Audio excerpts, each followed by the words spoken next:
I knew the moment I saw the letter, crisp, cream-colored, folded with a smug precision only bureaucracy can achieve, that someone had finally crossed the one line they should have never dared to approach. The line that separated my life from their control. 5 years of sweat, blisters, and splinters stared back at me from that envelope, the culmination of every sunrise I hammered through and every freezing midnight I spent chiseling beams by lantern light. And now, according to the Homeowners Association, it all belonged to them. Absolutely not. The wind howled across the ridge that evening, carrying the first sting of winter, rattling the windows of the cabin I built with my own hands. I stood by the hearth, letter shaking between my fingers, the fire snapping as if echoing the fury rising in my chest. How could anyone read those words and not wonder what kind of people claim ownership over something they never lifted a finger to create? The HOA, that's who. A pack of rule-worshipping parasites who had expanded their reach farther and farther every year until the mountain community barely recognized itself. But even parasites usually had the sense to avoid healthy, vigilant hosts. Not these ones. Not anymore. The cabin was more than lumber and stone to me. It was memory carved into reality. Every beam had a story. Every nail had a reason. Every mistake repaired had taught me something I didn't know before. I'd built this place from scratch, literally, hauling the first log with nothing but a used trailer that broke down twice a week. People laughed at me then, said it couldn't be done alone, said 5 years was too long, said the mountain was no place to live unless you'd inherited money or insanity. But I proved them wrong. I proved myself right. And apparently, that was a problem. I crumpled the letter, tossed it into the fire, and watched the flames devour every arrogant word. Ownership transfer, boundary reassessment, absorption into HOA jurisdiction. All lies wrapped in legal jargon and printed in bold, as if bolding gave them authority over me. The cabin groaned softly as the wind shifted, and for a moment I felt the mountain itself bristle. The ridge didn't like intruders. That was why I chose it. This land rewarded grit and punished entitlement, exactly the opposite of what the HOA stood for. I paced the length of the room, boots thudding against the pine floorboards I'd sanded by hand last spring. The place smelled of cedar, smoke, and the faint sweetness of the varnish I'd used on the cabinets. Everything here had a piece of me in it. I paused at the window. Below, the valley lights flickered like dying stars. My cabin sat at the boundary between civilization and wilderness, close enough to feel connected, far enough to stay free. Or so I thought. The letter had changed all that. They claimed the cabin now fell within newly established HOA oversight, a phrase that tasted like rust and theft on my tongue. They said regulations required me to submit property modification for approval, to pay monthly dues, and to allow community inspections as needed. Inspections of my cabin, the one I bled for. They must have lost their minds. I grabbed my coat and stepped outside. The cold hit me like a slap, sharp and clarifying. Snow clung to the ridgeline, glowing pale under the rising moon. The forest murmured with a soft rustle of branches, like the mountain whispering warnings through the dark. The HOA thought they could intimidate me with paperwork. They thought they could bully me into compliance with their empty threats and overreaching policies. They thought I'd hand over my home just because they claimed it on a map. But they didn't know me. They didn't know what these 5 years had turned me into. As I walked toward the edge of the ridge, I replayed the beginning of it all. 5 years ago, when I first arrived at the mountain, I was running from a life that felt more like a cage than a future, a job that drained the soul from me, a city I no longer recognized, people who looked through me as if I were a shadow cast by someone more interesting. The mountain saved me. The first year was brutal. Storms that could break a lesser person, equipment failures that forced me to improvise, and days where progress amounted to nothing more than leveling a patch of earth. But every hardship strengthened me. Every setback taught me resilience. The second year brought breakthroughs. The framing went up. The roof took shape. I spent each day learning from mistakes, carving what I didn't know into experience. By the third year, the structure felt alive. The cabin began to breathe with the mountain. Fourth year, insulation, windows, interior work. My hands were calloused, my muscles stronger than they had ever been, my mind sharper. And the fifth year, this year, was a year it all came together. The fireplace, the hardwood floors, the handcrafted counters, the loft I built for the sheer thrill of sleeping closer to the stars. Every single day mattered. So when the HOA claimed that all of that was now subject to reassignment, I felt something inside me crack. Not fear, but resolve. A cold, calculated resolve that grew thicker each time I reread the letter in my head. The question lingering in my mind was simple. How far were they willing to go to take what wasn't theirs, and how far was I willing to go to stop them? The wind shifted again, and the scent of pine filled my lungs. The moonlight fell across the valley in a shimmering arc, outlining a cluster of roofs in neat little rows, the homes of the HOA members who believed they could expand their empire up the mountain. They were wrong. The mountain had rules older than theirs. As I turned back toward the cabin, the gravel crunched under my boots, and a new thought settled in my mind. Steady, unshakable, inevitable. If they wanted to fight, they were about to learn exactly what kind of storm I could become. This wasn't just a boundary dispute. This wasn't a misunderstanding. This was war, and I had nothing left to lose. Because when someone tries to steal the one thing you built with your own hands, your refuge, your identity, there's only one answer they deserve. Absolutely not. I didn't sleep that night. The fire burned down to glowing embers while I sketched plans of the kitchen table, maps, timelines, documented dates, photographs of my build from the very first foundation trench. Every scrap of evidence proving what I already knew. This cabin was mine. But this wasn't just about ownership anymore. It was about the insult, the trespass, the audacity.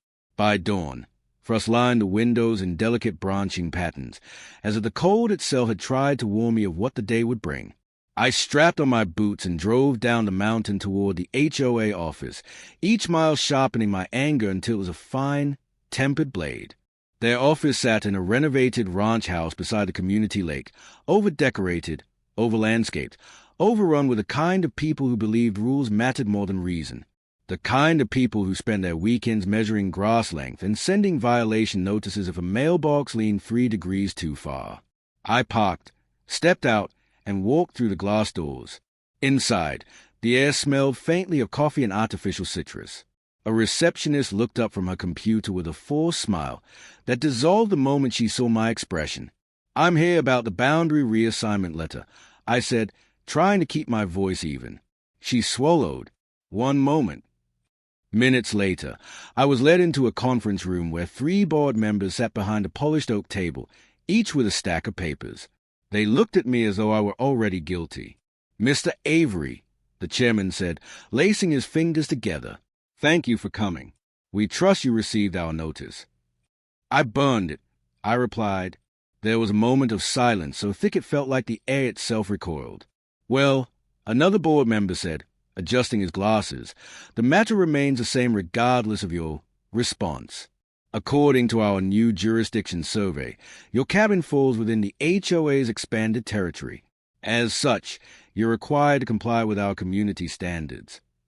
"My cabin lies on land I purchased outside your jurisdiction," I said calmly. "Land you had no claim to when I started building. You can't just redraw maps because you feel like it." "We followed procedure," the chairman insisted. "The expansion passed a majority vote. Among yourselves." "That's how votes work," he replied coldly. I leaned forward. "You didn't notify non-members. You didn't notify the county. You didn't notify me. You voted in a closed meeting and declared sovereignty over land that was never part of your community." The chairman shrugged a way that told me he thought the matter was already settled. "The decision is final. You're now under HOA guidelines. Accepting this early will make the transition easier." I stared at him, realizing something vital. They didn't believe I would fight back. They thought the mountain had made me soft. They mistook solitude for weakness. They assumed the man who built a cabin alone didn't understand how to dismantle a system. They were wrong. "I won't be joining your HOA," I said, "and you won't be stepping foot on my property." "If you resist," the chairman said, "we will pursue legal action, and we will win." My smile surprised even me. Calm, controlled, dangerous. "No," I said softly, "you won't." I walked out before they could respond. The next week became a blur of strategy. I visited the county recorder's office, collected every deed, survey, and plat map related to my land. I met with 2 lawyers, one sympathetic, the other furious on my behalf. I learned everything about property lines, zoning, HOA overreach, and civil encroachment. But I didn't rely on the legal system alone. The HOA had played dirty, and I had no intention of fighting clean. Word spread throughout the mountain community. Neighbors stopped me on the road, outraged, not just because of the HOA's actions, but because they'd done it before. Quietly, subtly, expanding a few feet here, a few yards there, pushing boundaries until no one remembered where they used to be. I drove to the local hardware store for supplies. The owner, a grizzled man named Benton who'd lived on the mountain for 40 years, saw the look on my face and nodded without asking questions. "They poked the wrong bear, didn't they?" he said. Something like that. He leaned on the counter. You know, when someone steals from a builder, they forget one thing. What's that? The builder always knows how to put things back the way they were, and how to tear down whatever needs tearing down. I left with more than nails and tools that day. I left with allies.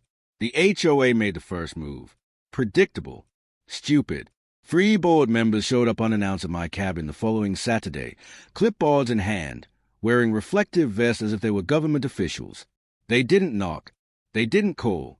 They simply started marching around the perimeter, taking photos, measuring distances, acting like they owned the place. I stepped outside and met them with a kind of stillness that makes animals pause before they realize a danger. "You're trespassing," I said.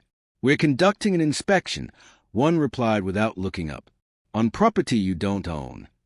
Per HOA ruling, all structures within our boundary are subject to." My axe thunked into the chopping block beside me, inches from his leg. All 3 froze. "This is your last warning," I said, voice low. "Leave." The chairman, who'd come along for the show, squared his shoulders. "Touch us, and you'll go to jail." "I don't need to touch you," I replied. "The sheriff will be here any minute." He smirked. "Good. You can explain." "No," I interrupted. "You can." Right on cue, sirens echoed through the trees. Moments later, the sheriff's truck rolled into the clearing. Sheriff Hart stepped out, a man I'd known since my 2nd year on the mountain, a man who respected land, effort, and boundaries. He looked at me, then at the HOA members, then at their clipboards. "What exactly," he said slowly, "are you folks doing on private property without permission?" "This land is under our authority," the chairman declared. "We're conducting a compliance assessment." Hart raised an eyebrow. "Funny, because the county says otherwise." The chairman's face paled. "The county has outdated maps." "The county has legal maps," Hart corrected. "The sheriff escorted them off my land, warning them that any return without a court order would result in charges. But the moment their cars disappeared down the mountain road, Hart turned to me. "They're not done," he said. "I'm counting on it." He gave me a look that hovered between respect and concern. "What are you planning, Avery?" "Whatever it takes." The next month became a chess match played on uneven ground. They filed complaints. I countered with legal motions. They claimed environmental violations. I proved compliance. They hosted meetings filled with half-truths about non-member threats. I showed up to every single one of them, standing in the back of the room like a storm waiting to break. Neighbors backed me publicly.